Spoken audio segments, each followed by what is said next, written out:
Hello नमस्कार। एक बार फिर से आप सभी का बहुत बहुत स्वागत है लोधाज क्लासेस के बीए प्लेटफॉर्म पर। बीए फर्स्ट ईयर में एक्चुअली बीए बीएससी और बीकॉम सभी फर्स्ट ईयर वाले स्टूडेंट्स के लिए English language and Indian culture वाली सीरीज को कंटिन्यू करते हुए आज हम डिस्कस कर रहे हैं लेक्चर नंबर 17 पर। तो दोस्तों लेक्चर नंबर 17 में आज हम बात करेंगे एडवर्ब्स की, ठीक है ना। एडवर्ब की दोस्तों आज हम बात करेंगे। इससे जस्ट पहले वाले सेशन में हमने वर्ब पर बात की थी और वर्ब को पूरे विस्तार से और बहुत बेहतर तरीके से समझने का प्रयास किया था, एकदम व्यवहारिक रूप से। जिसने भी सेशन नहीं देखा हो दोस्तों एक बार वो सेशन देख लीजिएगा, आपका डाउट वर्ब एडवर्ब को लेकर के पूरी तरह क्लियर हो जाएगा। तो एडवर्ब पर आज हम डिस्कस करने जा रहे हैं, ठीक है ना। चलिए बिना समय गवाए दोस्तों शुरू करते हैं, क्योंकि पार्ट थोड़ा सा बड़ा है तो ज्यादा लंबा ना हो लेक्चर, इसके लिए थोड़ा स्पीड से हम आगे बढ़ेंगे आज के सेशन में। जो नए स्टूडेंट हैं उनको फटाफट बता दूं, बीए के सभी सब्जेक्ट हमारे इसी चैनल पर, इसी यूट्यूब चैनल पर ही दोस्तों आप लोगों के लिए प्लेलिस्ट में अरेंज कर दिए गए हैं। वहां से जाकर के आप आसानी से आपके सभी सब्जेक्ट आप आसानी से देख सकते हैं। उनकी नोट्स उन्हीं लेक्चरों की डिस्क्रिप्शन में उस नोट्स की लिंक भी डाल दी गई है, जहां से आप नोट्स भी डाउनलोड कर सकते हैं। एकदम फ्री ऑफ कॉस्ट, कोई चार्जेस आपसे नहीं लिए जाते हैं, किसी प्रकार का कोई चार्जेस आपसे नहीं डिमांड किया जाता, याद रखिएगा, है ना। तो बिल्कुल फ्री में एंजॉय कीजिए, बस अच्छे से पढ़िए, यही हमारी इच्छा है और यही हमारी मेहनत का परिणाम होगा। आइए शुरू करते हैं अपना आज का सेशन।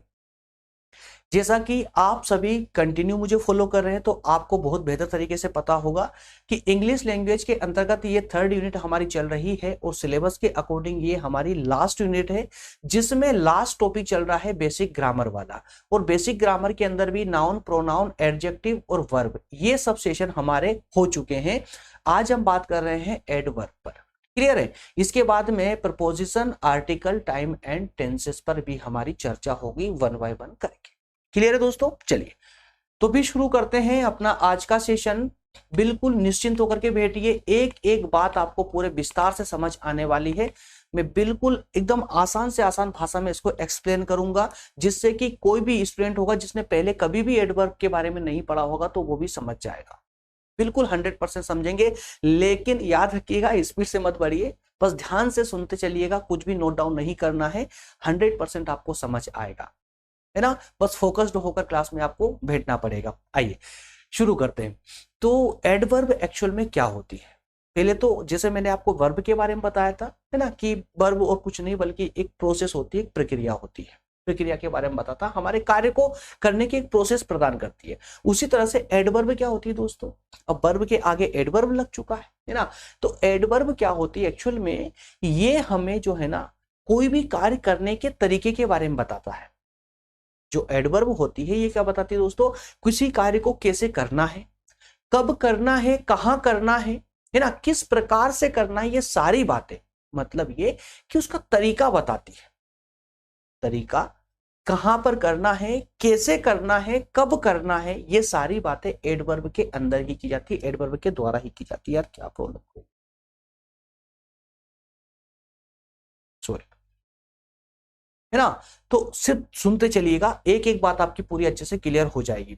तो सिर्फ अभी आपको क्या याद रखना है कि एडवर्ब ऐसे शब्द हैं जो आपको हाउ, वर और व्हेन के बारे में बताते हैं, अर्थात कि कोई भी कार्य कैसे करना है, कब करना है और कहां करना है, इसके बारे में बताते हैं।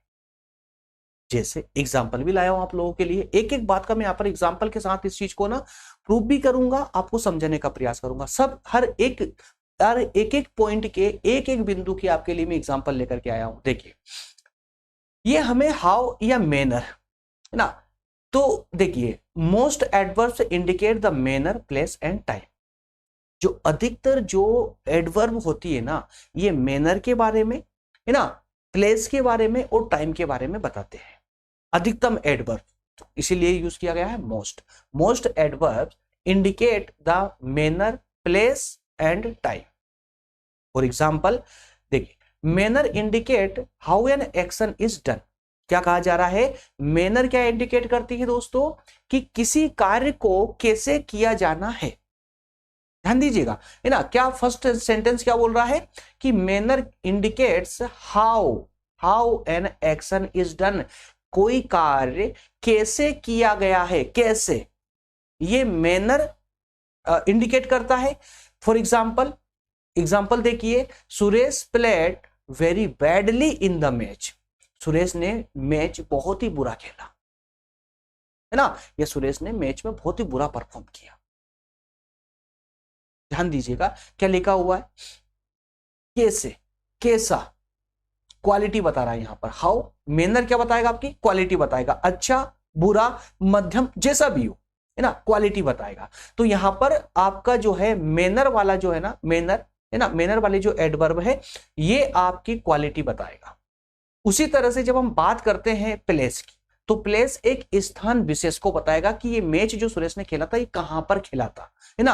और उसी तरह से जो टाइम वाला सेंटेंस है, टाइम क्या बताया, टाइम वाला जो एडवर्ब है ये क्या बताएगा दोस्तों कि सुरेश ने मैच कब खेला था।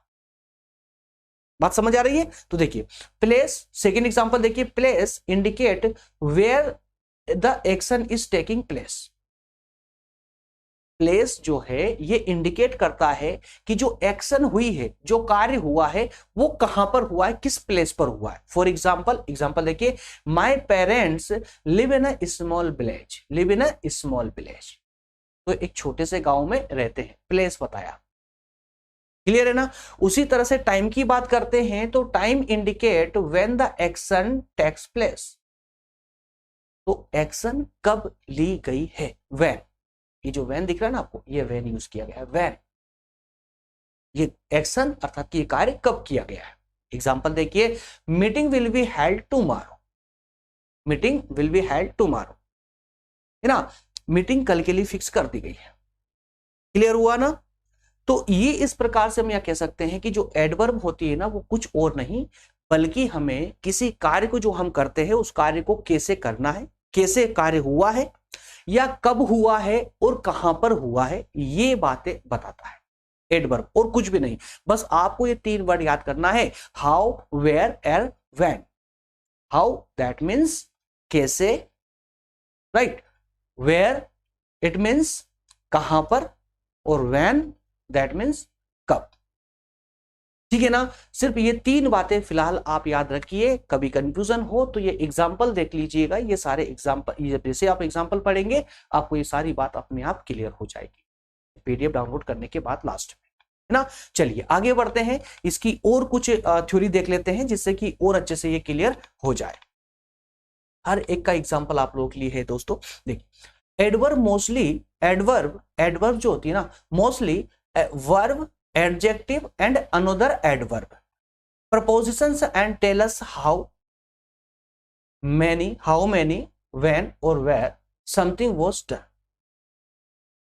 तो एडवर्ब जो होती है जिसकी हम बात कर रहे हैं ये वर्ब को, एडजेक्टिव को और अपने आप को दूसरी एडवर्ब को मॉडिफाई करती है।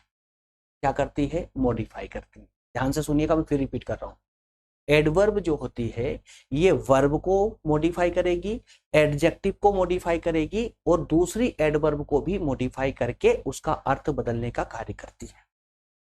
या फिर ऐसे समझिए कि एडवर्ब जो है ये वर्ब, एडजेक्टिव और एडवर्ब में परिवर्तन करके, चेंजेस करके उसका प्रभाव बढ़ाने का कार्य करती है और ये बताने का कार्य करती है कि जो एक्शन हुई है वो एक्शन हाउ, कैसे, हाउ मैनी, कितनी बार, व्हेन, कब और वेयर, कहां पर हुई है,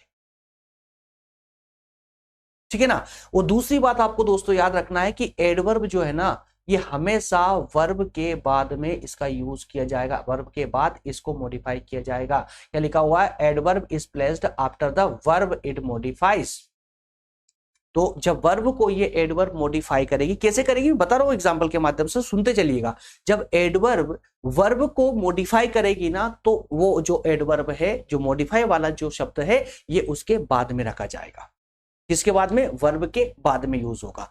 एग्जाम्पल देखिए, ध्यान से सुनिएगा, एक एक का एग्जाम्पल मैं आपको दे रहा हूं। देखिए मैंने क्या कहा था, यहां पर वर्ब को मॉडिफाई करेगा, एडजेक्टिव को मॉडिफाई करेगा और एडवर्ब को मॉडिफाई करेगा, है ना। तो देखिए तीनों के एग्जाम्पल देखिए ध्यान से। पहला सेंटेंस बोलता है सी सैंग, इसका मतलब क्या हुआ, सिर्फ सी सैंग का मतलब क्या हुआ, वह, उसने गाया, उसने गाया, है ना। लेकिन मैंने कहा कि सी सैंग ब्यूटीफुली, सी सैंग ब्यूटीफुली, तो यहां पर क्या किया, सैंग जो है ना ये सैंग, सैंग क्या है दोस्तों, ये वर्ब है, ये वर्ब, इसका मतलब क्या हुआ था, होता है गाना, है ना, गाना, सिंग। तो ये सिंग की थर्ड फॉर्म है। तो सी सैंग ब्यूटीफुली। तो इस सैंग को जो वर्ब है इसको मॉडिफाई करके इसका प्रभाव बढ़ा दिया और ब्यूटीफुली लिख करके प्रभाव बढ़ा दिया, है ना। तो ये जो ब्यूटीफुली लिखा हुआ है ना, क्या हुआ है, कुछ और नहीं बल्कि ये सैंग जो कि वर्ब है उसको मॉडिफाई किया गया है, उसको मॉडिफाई किया गया है। देखिए, मॉडिफाई द वर्ब सैंग, सैंग को मॉडिफाई करके उसको ब्यूटीफुल उसके आगे लगा करके अब क्या हुआ, क्या इसका पूरा अर्थ क्या हो रहा है कि उसने बहुत ही सुंदर गाया, उसने बहुत ही सुंदर गाया। इससे क्या हुआ दोस्तों, उसके गाने का प्रभाव बोलने में बढ़ चुका है। दूसरा देखिए, दूसरे हम बात करते हैं एडजेक्टिव की। एडजेक्टिव को कैसे मॉडिफाई किया जा रहा है, यहां पर देखिए, there is a very good film. अब इसमें एडजेक्टिव क्या है, तो एडजेक्टिव है इसमें गुड। क्या है, गुड। हमेशा मैंने जब एडजेक्टिव की जब क्लास ली थी तो बताया था आप लोगों को, एडजेक्टिव आपकी क्वालिटी बताता है ना, क्वालिटी बताता है। तो यहां पर उसने कहा कि this is a very good film. तो ये जो गुड है ना, ये गुड यहां पर एडजेक्टिव है। तो एडजेक्टिव को मॉडिफाई करेंगे, लेकिन जो एडवर्ब आएगी ना उसको मॉडिफाई करने के लिए वो उससे पहले उसका इस्तेमाल किया जाएगा। इसलिए क्या लगा दिया, वेरी लगा दिया। अगर वेरी को हटा दे तो क्या अर्थ होगा इसका, this is a good film. सिर्फ this is a good film, वह अच्छी फिल्म है। लेकिन जैसे ही वेरी लगाया प्रभाव बढ़ गया उसका। तो एडवर्ब का प्रयोग हम प्रभाव को बढ़ाने के लिए ही करते हैं। ध्यान से सुनिए, स्टेप बाय स्टेप बता रहा हूं आप लोगों को, है ना। तो एडवर्ब का प्रयोग किस लिए करते हैं दोस्तों, सेंटेंस में प्रभाव बढ़ाने के लिए, अपनी भावनाओं को व्यक्त करने में प्रभाव बढ़ाने के लिए हम एडवर्ब का प्रयोग करते हैं। और इसी प्रकार से क्वेश्चन पूछे जाते हैं आपसे एग्जाम में, तो कंफ्यूज होने की आवश्यकता नहीं है, ठीक है ना। तो देखिए, गुड को, गुड जो कि एडजेक्टिव था, इसको मॉडिफाई किया और हमने आगे इसके वेरी लगा दिया। तो अब क्या हुआ, this is a very good film, वह बहुत ही अच्छी फिल्म है। क्लियर है, आगे लिखा हुआ है मॉडिफाई, क्या मॉडिफाई हुआ, एडजेक्टिव मॉडिफाई हुआ। कौन सा एडजेक्टिव, गुड एडजेक्टिव जो है मॉडिफाई हुआ है। तीसरा एग्जांपल भी देख लीजिए एडवर्ब का। यहां पर एडवर्ब को हम मॉडिफाई कर रहे हैं। एडवर्ब यहां पर क्या है दोस्तों, क्लियरली। देखिए, क्या, देव रीड्स क्वाइट क्लियरली। तो ऐसे अर्थ होता है देव रीड्स क्लियरली, देव जो है साफ सुथरा पढ़ता है। लेकिन जैसे हमने क्वाइट लगाया ना, तो क्या हुआ, देव बहुत ही सुंदर, बहुत ही साफ सुथरा पढ़ता है, बहुत ही। समझ पा रहे हैं आप लोग। तो यहां पर हमने इसको एडवर्ब को मॉडिफाई किया और क्वाइट आगे लगा दिया। इसी प्रकार से यहां पर वर्ब आ रहा है, वर्ब क्या है, वर्क है। तो दे वर्क साइलेंटली, वो बहुत जो है चुपचाप काम कर रहे हैं, ये चुपचाप काम करते हैं। तो इस तरह से हम एडवर्ब के थ्रू वर्ब को, एडजेक्टिव को और एडवर्ब को मॉडिफाई करते हैं। किस लिए करते हैं, उस सेंटेंस में अपने भाव का वजन बढ़ाने के लिए या उसका प्रभाव बढ़ाने के लिए। बात समझ आई ना। अगर देखिए दोस्तों, समझते चलिएगा, स्टेप अभी खत्म नहीं हुई है, अभी आगे एक एक बात अपने आप क्लियर हो जाएगी आप लोगों को। देखिए, अब मैं आपको कुछ प्रकार यहां बताने वाला हूं, उन प्रकारों के माध्यम से आपका सारे जो भी डाउट है ना सब क्लियर हो जाएंगे। काइंड ऑफ एडवर्ब, एडवर्ब के प्रकार अब जरा आप लोग देखिए। एडवर्ब के काइंड देखिए, कितने 7 प्रकार में आपको यहां पर बताने वाला हूं एडवर्ब के। एक एडवर्ब है जो कि टाइम के साथ होती है, एक एडवर्ब है टाइम की, ठीक है ना, एडवर्ब ऑफ टाइम। उसी प्रकार से adverb of place, adverb of manner, adverb of degree, frequency, affirmation and negation, reason और कॉसेस। तो ये 7 प्रकार होते हैं एडवर्ब के। सातों प्रकार का यूज अब जरा आप लोग समझिए, इनका अर्थ समझने के साथ ही साथ में ध्यान से सुनते चलिएगा, कुछ भी नहीं छूटेगा, एक एक बात पूरी समझ आएगी। देखिए, time, adverb of time, adverb of time जिसे हम हिंदी में बोलते हैं दोस्तों समयवाचक क्रिया, क्रिया विशेषण, समयवाचक क्रिया विशेषण। ये हिंदी में थोड़ा और लगता है, इसलिए हम इसको इंग्लिश में ही बोलते हैं एडवर्ब ऑफ टाइम, है ना। तो जो टाइम वाली एडवर्ब है उसकी हम बात कर रहे हैं, ध्यान दीजिएगा। एन एडवर्ब ऑफ टाइम, ये जो एडवर्ब टाइम वाली एडवर्ब है ना, टेल अस, हमें बताती है when something is done, something is, when something is done. तो टाइम वाली एडवर्ब आप इससे नाम से समझ सकते हो कि ये एक ऐसी एडवर्ब है जो हमें समय के बारे में बताएगी, समय के बारे में बताएगी। इसका यूज हम करेंगे समय के लिए, जैसे कब हुआ है ना, कब हुआ है, कल हुआ, परसों हुआ है, 2 दिन पहले हुआ है, 4 दिन बाद हुआ है। तो ये जो समय को इंडिकेट करने वाले जो वर्ड आते हैं, फॉर एग्जाम्पल आफ्टरवर्ड्स, आफ्टरवर्ड्स, है ना, आफ्टर वर्ड्स को ले लीजिए, या इसी तरह से आफ्टर वर्ड मतलब कि बाद में, है ना, आफ्टर वर्ड मतलब बाद में, already, always, immediately, last month, now, soon, then, yesterday, ये सब क्या है, ये समय को इंडिकेट कर रहे हैं ना। तो समय को इंडिकेट करने वाले जो वर्ड होते हैं उनका प्रयोग हम इस प्रकार की एडवर्ब में करते हैं। बस आपको सिर्फ इतना याद करना है, इसके अलावा कुछ भी याद समझना नहीं है। टाइम ऑफ एडवर्ब में या एडवर्ब ऑफ टाइम वाले शब्दों में, इसमें हम समय को इंडिकेट करने वाले वर्ड का यूज करते हैं, बस और कुछ भी नहीं। इसका समय को इंडिकेट करने वाले वर्ड का। जैसे एग्जांपल देखिए दोस्तों, एग्जांपल देखिए, ही कोलैप्स्ड एंड डाइड। अगर मान लो मैं इस यस्टरडे को यहां से हटा देता हूं तो क्या हो जाएगा, ही कोलैप्स्ड एंड डाइड, वह गिरा और मर गया, है ना। तो ये हल्का सा अपने आप में अधूरा लग रहा है, लेकिन बात को अगर अच्छे से एक्सप्लेन करना चाहते हैं तो यहां पर यस्टरडे जोड़ दीजिए, टुडे जोड़ दीजिए, जिस दिन भी उनकी डेथ हुई है, गिरे और मरे, जिस दिन भी ये घटना घटित हुई है उस घटना का दिन बता दीजिए या समय बता दीजिए, तो अपने आप उस बात में वजन बढ़ जाएगा, अर्थात कि उस सेंटेंस का प्रभाव बढ़ जाएगा, है ना। तो देखिए यहां पर यस्टरडे, ये क्या समय बता रहा ना, यस्टरडे समय बताया इसने, इसलिए ये कौन सी एडवर्ब हो जाएगी मेरे दोस्त, ये एडवर्ब हो जाएगी एडवर्ब ऑफ टाइम, जो टाइम को इंडिकेट करती है। दूसरा एग्जांपल देखिए, his factory was born down, his factory was born down a few months, है ना, फ्यू मंथ्स एगो। देखिए फ्यू मंथ्स एगो, तो कुछ महीने पहले उनकी फैक्ट्री में आग लग चुकी। बस समझ आई, कुछ महीने पहले, तो इसने भी क्या बताया, यहां पर टाइम बताया है। तीसरा एग्जांपल लीजिए, लास्ट वीक, अगर सेंटेंस में आपको प्रभाव को ज्यादा ही डालना है, ज्यादा जोर देना है, तो क्या करेंगे आप, उस समय वाला जो शब्द है, समय वाले जो एडवर्ब है ना, एडवर्ब ऑफ जो टाइम है, उसका प्रयोग वाक्य के प्रारंभ में कर दीजिए, जैसे कि थर्ड सेंटेंस में किया गया है, लास्ट वीक। अब व्यक्ति ध्यान से सुनेगा, अरे क्या हुआ पिछले हफ्ते, है ना, last week we were stuck in the lift for an hour, 1 घंटे के लिए हम ना लिफ्ट में फंस गए थे, समझ रहे हैं। तो जब आपको सेंटेंस या अपने जो कथन है, जो वाक्य है, उसमें प्रभाव डालना हो ना, तो उस समय टाइम ऑफ एडवर्ब का प्रयोग आप सेंटेंस के प्रारंभ में कर दीजिए, प्रभाव उसका बढ़ जाएगा।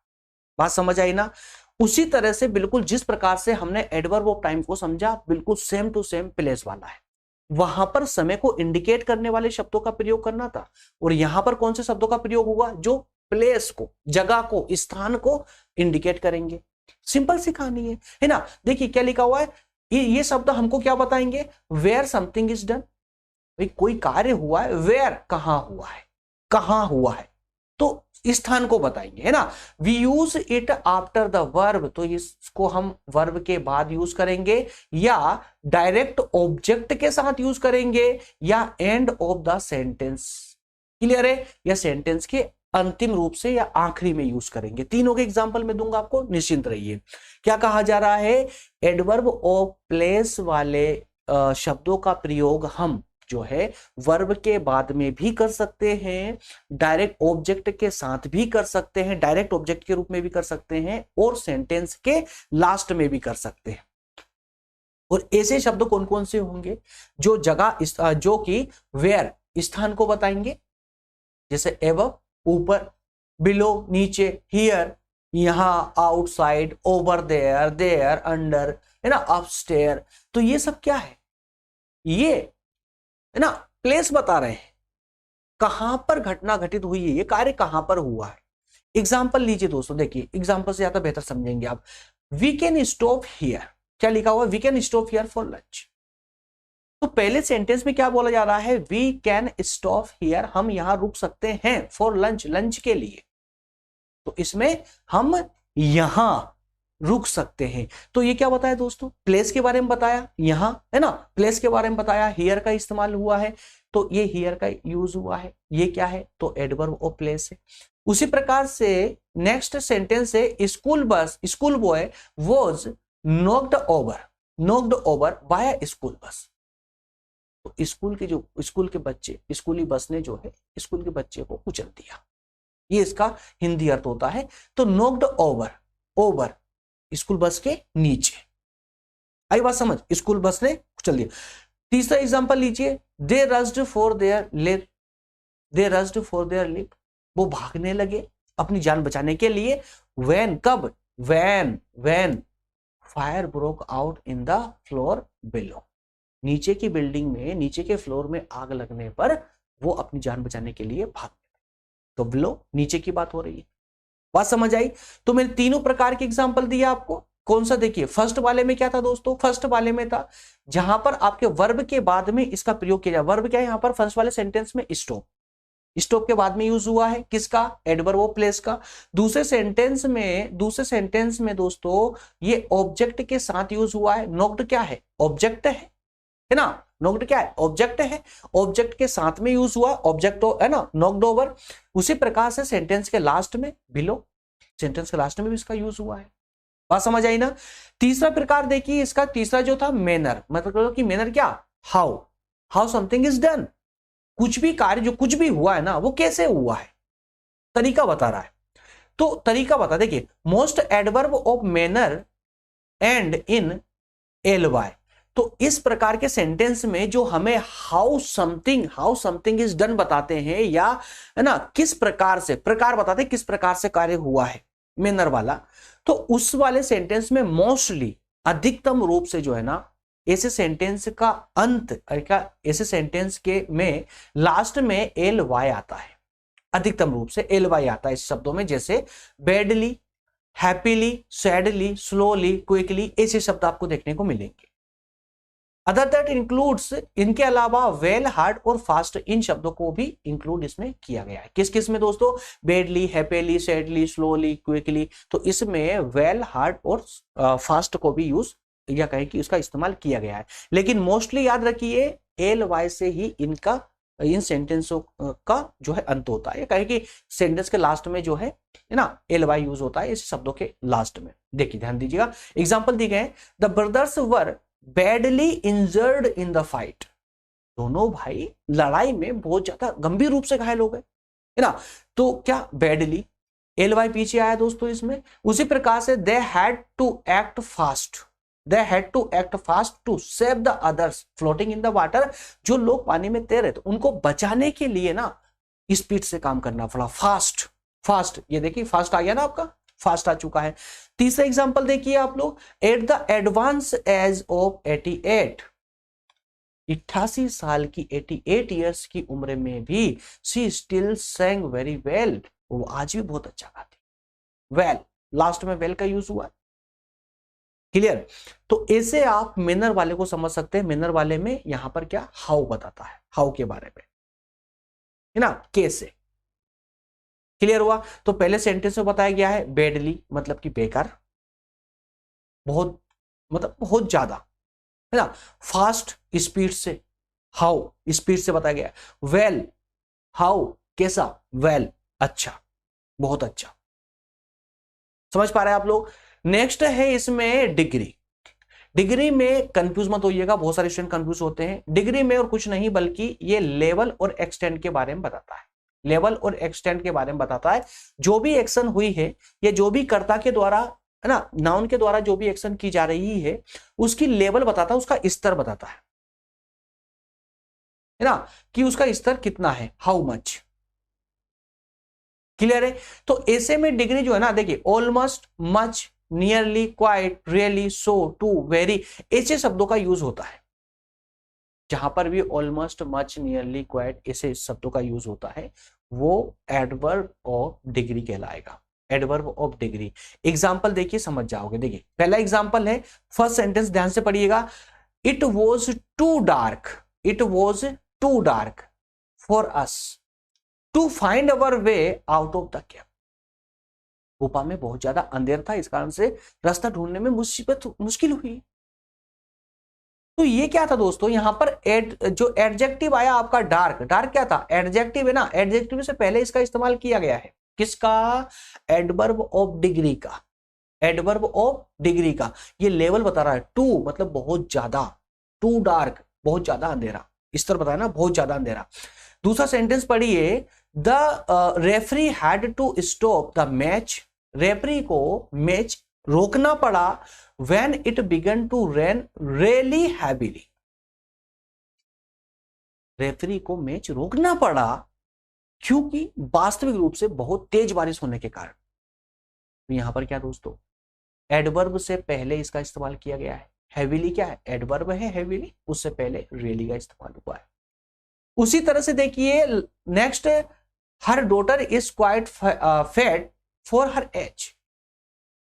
वो अपनी उम्र के हिसाब से बहुत ज्यादा मोटी है।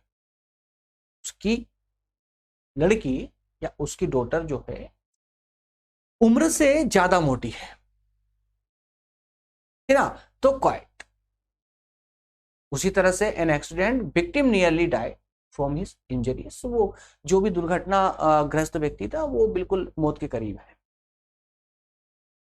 तो इस तरह से आप एडवर्ब ऑफ डिग्री का यूज करेंगे। अब मैं यहां पर आपको आने वाली स्लाइड में यह भी बताऊंगा कि डिग्री का इस्तेमाल कैसे होता है, डिग्री का निर्माण कैसे होता है, कैसे कैसे इसका यूज होता है, वो एक एक चीज मैं आपको यहां बताने वाला हूं। बस बने रहिएगा, है ना। ज्यादा लेंदी सेशन भी नहीं होगा, है कंटेंट ज्यादा, लेकिन ज्यादा लेंदी नहीं होगा। ये सब कंटेंट आपके रिवीजन के लिए, ताकि आपको कंफ्यूजन कहीं से कहीं तक कुछ रहे ही नहीं। एक एक कंफ्यूजन आपकी पूरी तरह क्लियर होना चाहिए। कम कंटेंट में कुछ नहीं होता दोस्तों। आज मैं आपको समझा के निकल जाऊंगा, लेकिन कल से क्या होगा, जब आप एक हफ्ते बाद या एक महीने बाद रिवीजन लगाओगे तो क्या होगा, आप भूल जाओगे, है ना, और फिर कंफ्यूज होगे, फिर से आपको लेक्चर देखना पड़ेगा। और मैं ये चाहता हूं कि आप लेक्चर सिर्फ एक ही बार देखें, वापस आपको लेक्चर देखने की आवश्यकता ही नहीं है। क्यों? क्योंकि मैं आपको पीडीएफ दे रहा हूं, बस इसको स्टोर करके रखिए, संभाल के रखिए, एग्जाम के टाइम पे इसका रिवीजन लगाइएगा, पूरा लेक्चर अपने आप आपको याद आने लग जाएगा। चलिए नेक्स्ट पे बात करते हैं एडवर्ब ऑफ फ्रीक्वेंसी पर। तो an adverb of frequency tell us, ये जो एडवर्ब ऑफ फ्रीक्वेंसी होती है हमको बताती है how often something is done, how often something is done. How often मतलब कि कितनी बार, कितनी बार, है ना। हाउ मेनी टाइम बताता है ये, हाउ मेनी, हाउ मेनी कितनी बार, ठीक है ना। हाउ ऑफन तो कोई भी कार्य जो हुआ है ना, कितनी बार हुआ है, कितनी बार किया गया है, कितनी बार किया गया है। जैसे देखिए कौन से शब्द यूज होंगे इसमें, अगेन, अगेन फिर से किया गया है, ठीक है ना। Almost, always, ever, frequently, generally, hardly ever, nearly, nearly always, ठीक है ना। ये सब शब्दों का आपको इसके अंदर इस्तेमाल करने को देखने को मिलेगा। डायरेक्टली एग्जांपल पर चलते हैं, क्योंकि ऐसे एक एक शब्दों को समझेंगे सेशन बहुत लंबा हो जाएगा, है ना। समझ में कुछ भी नहीं समझना है, जो मैं हाईलाइट कर रहा हूं ना, जो हाईलाइट कर रखे बस वही वर्ड है, वही समझना है। ये सब तो मैंने इसलिए भर रखा ताकि अब जब आप एक महीने बाद रिवीजन लगाएंगे ना, तो कुछ भूलने की आवश्यकता, भूले नहीं आप लोग, सब कुछ आपके दिमाग में क्लियर हो जाए। एक एक शब्द का मैंने हिंदी ट्रांसलेशन भी कर रखा है, ताकि आप लोगों को ना बहुत सारे स्टूडेंट कन्वर्ट करने में अर्थात ट्रांसलेट करने में भी थोड़े हिचकिचाते हैं, समय नहीं रहता उनके पास, इसलिए मैं ट्रांसलेट भी करके लाया हूं आप लोगों के लिए, ठीक है ना। तो अगर एक महीने तो क्या, अगर एक साल बाद भी आप रिवीजन लगाओगे ना, तब भी आपको ये सेशन अपने आप याद आ जाएगा। देखिए डायरेक्टली आप आइए एग्जांपल पर, एग्जांपल देखिए, they were almost 50 when they got married. तो यहां पर क्या इसका हिंदी अर्थ अनुवाद सुनिए कि वे लगभग 50 साल के हो चुके थे जब उनकी शादी हुई थी। अब ध्यान दीजिएगा, इसमें ऑलमोस्ट, ऑलमोस्ट का यूज हुआ है, ऑलमोस्ट, तो इसने बताया ऑलमोस्ट, लगभग। और मैंने कहा ये जो फ्रीक्वेंसी वाले जो एडवर्ब है ये क्या बताती है, कितनी बार वाला, कितनी बार, तो ऑलमोस्ट मतलब लगभग, है ना, लगभग। ये भी एक प्रकार से इस तरह को ही बता रही है। दूसरा सेंटेंस देखिए, he hardly ever, he hardly ever says something nice to his wife. उन्होंने शायद, हार्डली एवर का मतलब होता है शायद ही, शायद ही कभी, तो उन्होंने शायद ही कभी अपनी वाइफ की तारीफ की हो, शायद ही कभी, तो hardly ever, hardly ever, clear है। नेक्स्ट है हार्डली एवर, तो इसमें क्या यूज हुआ दोस्तों, ध्यान दीजिएगा, हार्डली यूज हुआ है ना, हार्डली यूज हुआ है, हार्डली एवर यूज हुआ है पूरा सेंटेंस में, ठीक है। तो ये भी क्या फ्रीक्वेंसी बता रहा है। उसी प्रकार से वाइल ओवरसीज, विदेश में रहते हुए, ही फ्रिक्वेंटली फोन होम, विदेश में रहते हुए वो अक्सर घर पर फोन किया करते थे, अक्सर। तो ये जो एडवर्ब ऑफ फ्रीक्वेंसी है ये उस पीरियड को बताती है कि कितनी बार एक्शन हुई है, समझ पाइएगा, है ना, समझिएगा। ही कंप्लेंट दैट, क्योंकि देखिए ना यार, इंग्लिश का same to same Hindi translate करना संभव नहीं, याद रखिएगा, उस भाव के साथ में। शब्दों का ट्रांसलेशन संभव है, लेकिन उसके भाव का ट्रांसलेशन संभव नहीं, इसलिए इर्द गिर्द में आपको उसके घुमा रहा हूं ताकि आप आसानी से समझ पाए। एग्जाम्पल हर चीज के मैं इसीलिए लेकर आया हूं ताकि आप लोग आसानी से उस चीज को समझ सके। देखिए अगला जो नेक्स्ट एग्जाम्पल है, he complained that she never smile back, है ना, उसको शिकायत थी कि उसने कभी पलटकर मुस्कुराया नहीं, हंसी नहीं। शी नेवर स्माइल बैक, उसने पलटकर कभी दोबारा हंसी नहीं, है ना, ये उसको कंप्लेंट थी। तो इसमें नेवर क्या बताया उसने, कभी नहीं। नेवर का मतलब क्या होता है, कभी नहीं। तो ये बताया ना, यहाँ पर टाइम बताया कितनी बार, है ना।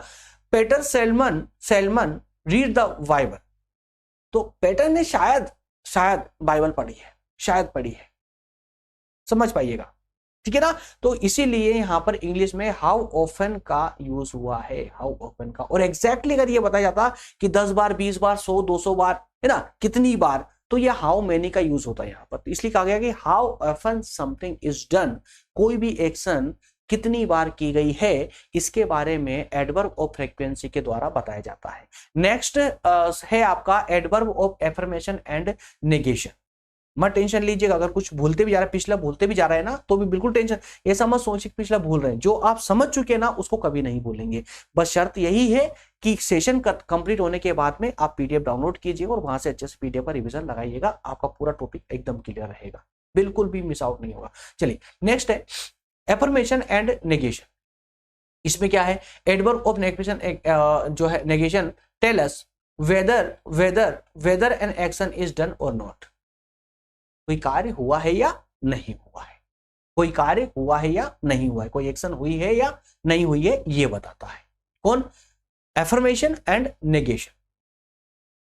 कोई कार्य हुआ है या नहीं, इसके बारे में बताता है। और इसके लिए कौन शब्दों का यूज किया जाता है, यस का किया जाता है, नो का किया जाता है, नोट का किया जाएगा, certainly, not, why all means, etcetera, इस प्रकार के कई शब्द और आते हैं। एग्जाम्पल देखिए, यहां पर नो का इस्तेमाल हो, no I do not know this answer, नहीं मुझे नहीं पता इसका आंसर, है ना। उसी तरह से दूसरा देखिए, the teacher certainly went, teacher तुरंत चले गए। नेक्स्ट है surely his mistake, surely his mistake, पक्का उसी की गलती है। क्या बता रहे हैं दोस्तों, ये क्या बता रहा है, कोई कार्य हुआ है या नहीं, यस और नो, दैट ऑल, यस और नो, क्लियर है। नेक्स्ट एंड लास्ट जो टाइप है आपके एडवर्ब का, वो रीजन और काउसेस है। जो रीजन बताएगा, कारण बताएगा, एडवर्ब ऑफ रीजन और causes tell us why an action takes place, कोई भी एक्शन जो हुई है वो क्यों हुई है, उसका कारण बताया जाता है, कारण बताया जाएगा। और इस प्रकार के एडवर्ब के लिए कौन से शब्दों का यूज होता है दोस्तों, कंसेक्वेंटली जैसे शब्दों का यूज होता है, ड्यू टू, है ना, ओइंग, ओइंग टू, हैंस या देयरफॉर जैसे शब्दों का यूज होता है। For example the match was stop due to heavy rains, तो तेज बारिश के कारण, ड्यू टू का मतलब क्या हुआ, के कारण, तो तेज बारिश के कारण मैच को रोकना पड़ा या रुक गया। अगला एग्जाम्पल है देयरफॉर, है ना, मतलब इसलिए, तो he therefore decide to join the Indian Army, उसने इसलिए इंडियन आर्मी को ज्वाइन करने का डिसीजन लिया, ठीक है ना। तो एडवर्ब ऑफ रीजन जो होती है ना, ये क्या बताएगी दोस्तों, कोई कार्य हुआ है या नहीं हुआ है, यस और नो में जवाब देगी। तो यस और नो में ड्यू टू कारण बताएगी उसके बारे में, है ना, तो उसके इर्द गिर्द घूमती है, किसके इर्द गिर्द, किसी एक्शन के यस और नो में, नो के साथ में, ठीक है ना। अब थोड़ा सा अपना माइंड को और शार्प कीजिए। अब हम यहाँ पर ये देखने वाले हैं कि जो एडवर्ब की जो हम बात कर रहे हैं, इसकी फॉर्मिंग कैसे होती है, एडवर्ब की फॉर्मिंग कैसे होती है, मतलब ये एडवर्ब जो है ना एडजेक्टिव से कैसे बनते हैं।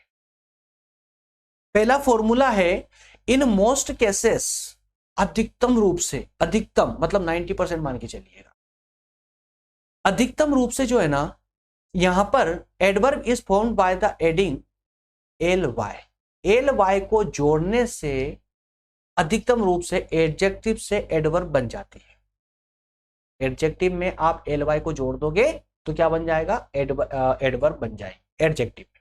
जैसे एडजेक्टिव मैंने लिया यहां पर चीफ, क्या लिया, चीफ, तो एडवर्ब बनाना है तो क्या करेंगे दोस्तों, एल वाई को जोड़ देंगे, ये एल वाई को यहां पर ऐड कर देंगे, इसमें चीफ में, तो क्या हो जाएगा, चीपली। उसी प्रकार सेकंड क्विक, तो यहां एल वाई को जोड़ देंगे, क्विकली हो जाएगा, क्लियर। उस प्रकार स्लो, स्लोली, बात समझ आई ना। तो अधिकतम केस में तो यही होता है एडजेक्टिव से एडवर्ब बनाने में कि एडजेक्टिव में पीछे एल वाई जोड़ दोगे तो वो अपने आप एडवर्ब बन जाता है। लेकिन कभी कभी ऐसा नहीं भी होता है, तो कभी कभी ये कंडीशन भी आती है कि यहां दिखाया जाता है कि अगर एडजेक्टिव के एडजेक्टिव के लास्ट में अगर y का प्रयोग हुआ है, y का प्रयोग हुआ है, ध्यान दीजिएगा, अगर एडजेक्टिव के लास्ट में क्या है, y है, तो उस y को हम I से रिप्लेस कर देंगे। किससे? I से।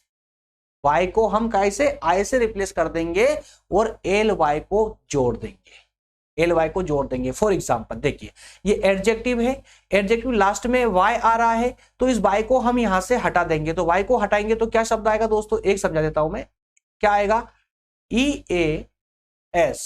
y हटा दिया चूंकि हमने, इसलिए EAS आया। मैंने क्या बताया कि y को हटाकर उसको किससे रिप्लेस कर देंगे, I से। तो यहां पर हमने लिख दिया I, y के स्थान पर I लिख दिया, और लास्ट में ly को जोड़ देंगे, उसमें ly को ऐड कर देंगे, ly। तो क्या हो गया कंप्लीटली, ये इजीली। तो इजी, और ये क्या हो दोस्तों, इजीली, ठीक है ना। तो लास्ट में जो y आ रहा है, उस y को हटा करके उस y के स्थान पर I लगा देंगे और ly को जोड़ देंगे।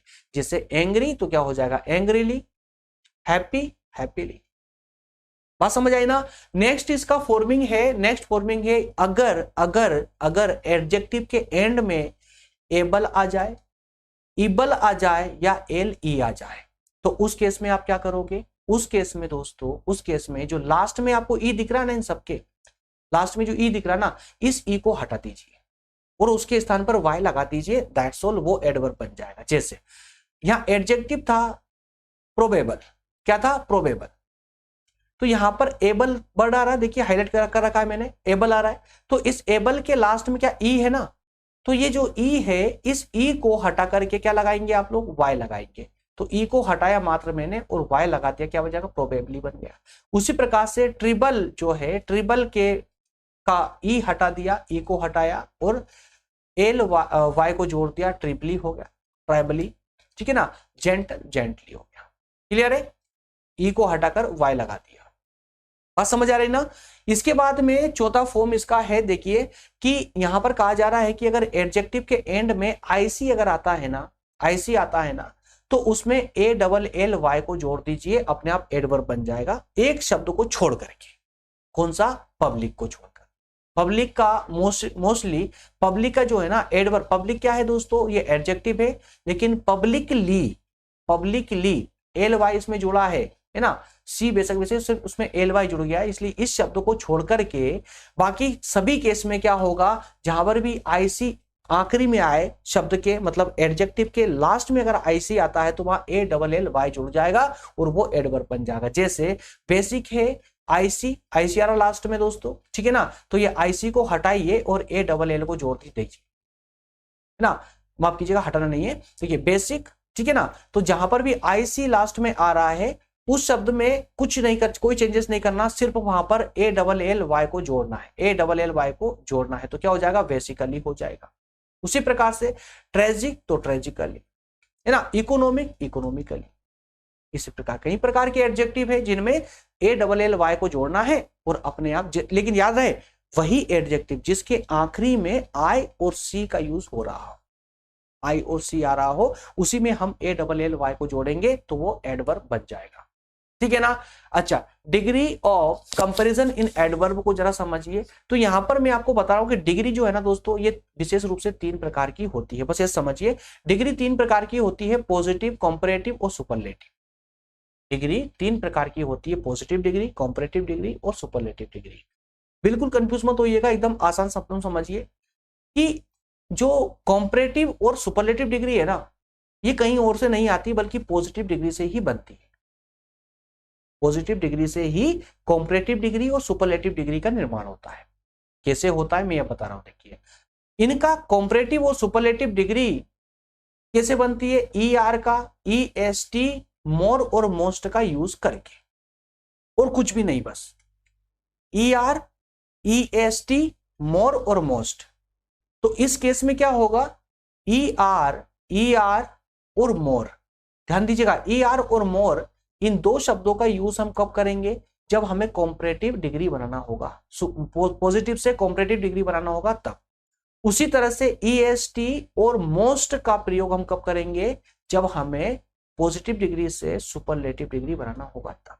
एग्जांपल बताने वाला हूं, क्लियर होगा। डोंट वरी, है ना। इसी तरह से एडवर्ब दैट एंड, अगर एडवर्ब के पीछे लास्ट में एल वाई का यूज हुआ है तो मोर और मोस्ट के माध्यम से हम कॉम्परेटिव और सुपरलेटिव डिग्री का यूज करेंगे, यूज बना देंगे। जैसे अगर किसी एडवर्ब के लास्ट में एल वाई आ रहा है तो अगर हमें उस एडवर्ब को कॉम्परेटिव डिग्री में कन्वर्ट करना है तो क्या करेंगे, मोर का यूज करेंगे, और सुपरलेटिव डिग्री का यूज कर बनाना है तो क्या करेंगे, मोस्ट का यूज करेंगे। आई बात समझ। लेकिन एडवर्ब के पीछे क्या होना कंपलसरी है, एल वाई का होना कंपलसरी है। अब आइए जरा एग्जांपल के माध्यम से समझाता हूं मैं आप लोगों को।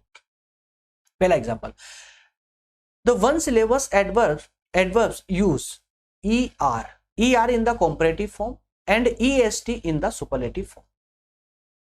पहला फॉर्म है जब अगर आपको कॉम्परेटिव बनाना है तो ER का प्रयोग करेंगे और सुपरलेटिव बनाना है तो EST का यूज करेंगे। जैसे एक हमने रखी पॉजिटिव डिग्री, कौन सी, जैसे मान लेते हैं डीप, DEEP, डीप। अब इसको हमें कॉम्परेटिव बनाना है तो क्या करेंगे दोस्तों, इसमें हम इसके अंदर ER को जोड़ देंगे, ER को जोड़ देंगे तो क्या हो जाएगा, डीपर हो जाएगा। ठीक है, डीपर हो गया, कॉम्परेटिव बन चुकी है।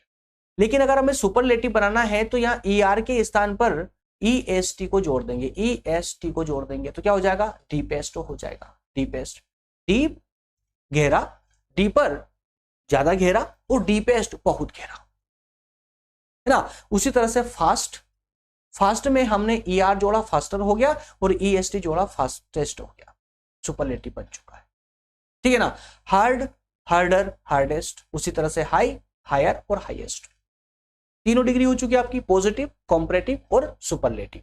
एक नियम तो ये बोलता है। दूसरा नियम ये बोलता है कि अगर एडवर्ब के लास्ट में देखिए एल वाई का अगर यूज हो रहा है ना, तो 3 और more syllables, each of the comparative with more और सुपरलेटिव विद मोस्ट। ठीक है ना। अगर एक किसी एडवर्ब के लास्ट में एल वाई का यूज हुआ है तो उस केस में अगर आपको कॉम्परेटिव डिग्री बनानी है तो क्या यूज करेंगे, मोर का यूज करेंगे, और सुपरलेटिव बनानी है तो मोस्ट का यूज करेंगे। जैसे एक पॉजिटिव डिग्री है या एक एडवर्ब है एंग्रीली, तो यहाँ लास्ट में एल वाई का यूज हुआ है, ध्यान दिख रहा है आपको, है ना, एल वाई का यूज हुआ है।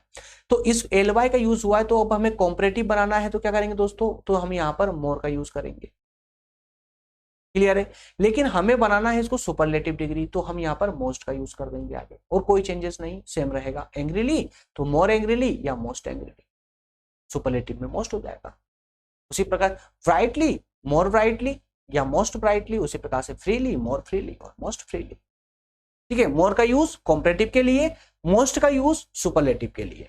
मेरे ख्याल से एक एक बात आप समझ पा रहे होंगे, है ना। नेक्स्ट है इसी में some adverbs from the comparative and superlative irregularly. तो अब ये मत समझिएगा कि सारे नियम इंग्लिश में ऐसे ही चलते हैं, तो ऐसा नहीं है दोस्तों, कुछ इरेगुलर भी है जहां पर कोई नियम ही फॉलो है ना। जैसे अगर कोई शब्द आता है बेड या बेडली आता है, बेड या बेडली आता है, ये एक एडवर्ब है या पॉजिटिव फॉर्म है डिग्री की, तो इसका कॉम्परेटिव क्या हो जाएगा दोस्तों, कॉम्परेटिव क्या हो जाएगा, वर्स, और सुपरलेटिव हो जाएगा वर्स्ट, जो कि उपरोक्त तो सभी नियमों का खंडन करती है। Far, further, further, furthest, little, less, least, much, many, more, most, है ना। कोई नियम फॉलो नहीं होता यहाँ पर, तो ये सब क्या है, अपवाद है। तो कुछ कॉम्परेटिव और सुपरलेटिव जो डिग्री होती है इरेगुलर भी है, जो मैंने इससे पहले जितने भी फॉर्मूले बताए उनसे बाहर है। क्लियर है। इस प्रकार से दोस्तों ये आपका एडवर्ब वाला पार्ट भी होता है कंप्लीट। नेक्स्ट पार्ट में मैं आपको बता ही चुका हूं, अब हम बात करेंगे प्रोपोजिशन। ठीक है ना। प्रोपोजिशंस पर नेक्स्ट सेशन में चर्चा होगी। चलिए मिलेंगे नेक्स्ट सेशन में दोस्तों, मिलेंगे अगले सेशन में। तब तक आप सभी का बहुत बहुत धन्यवाद, और कोशिश रहेगी कि आज दिन में ही जो है आपका मानव भूगोल वाला सेशन होगा। कोशिश कर रहा हूँ यार, थोड़ा सा अभी ना डिस्टर्ब चल रहा है क्लासेस में, अभी थोड़ा समय कम मिल पा रहा है। इस कारण से, समय की कमी के कारण ही 4 क्लासेस से अभी फिलहाल 2 क्लासेस आपकी चल पा रही है, लेकिन मैं धीरे धीरे एडजस्ट करने की कोशिश कर रहा हूँ। और वर्क दोस्तों मैं आप लोगों को बता नहीं सकता, बहुत बड़ी जिम्मेदारी है मेरे ऊपर, बहुत बड़ा काम है। लेकिन उस बहुत बड़े काम को करने के बावजूद भी मैं आप लोगों के लिए यहाँ पर समय निकाल के लेकर आ रहा हूँ, क्योंकि ये 2 लेक्चर लेने में मुझे काफी समय देना पड़ रहा है यहाँ पर। तो इस समय को मैं कैसे निकाल रहा हूँ सिर्फ मैं जानता हूँ। आप लोग तो कहेंगे कि सर एग्जाम का टाइम आने लगा और आप लोग जो है आपने जो क्लासेस देना ही कम कर दिया, तो ऐसा मेरा कोई उद्देश्य नहीं है। लेकिन दोस्तों मेरी मजबूरी है, कुछ समस्याएं हैं जिसमें मुझे समय देना पड़ रहा है, तो इस कारण से मैं आपको ज़्यादा समय नहीं दे पा रहा हूँ, लेकिन फिर भी कोशिश कर रहा हूँ मैं कि धीरे धीरे टाइमिंग आप लोगों की बढ़ा दी जाए। कुछ समय की समस्या है ना? तो फिर से हम उसी प्रकार से कंटिन्यू करेंगे, ठीक है? ऐसे समय में एक छोटा सा डायलॉग है जो मुझे याद आता है, कई बार सुना है, कई बार रिपीट भी करता हूँ, है ना? तो चल छोड़िए, उसको यूज नहीं करेंगे अभी, फिलहाल छोड़ते हैं उसको। मिलेंगे सब दोस्तों नेक्स्ट सेशन में। Thank you so much.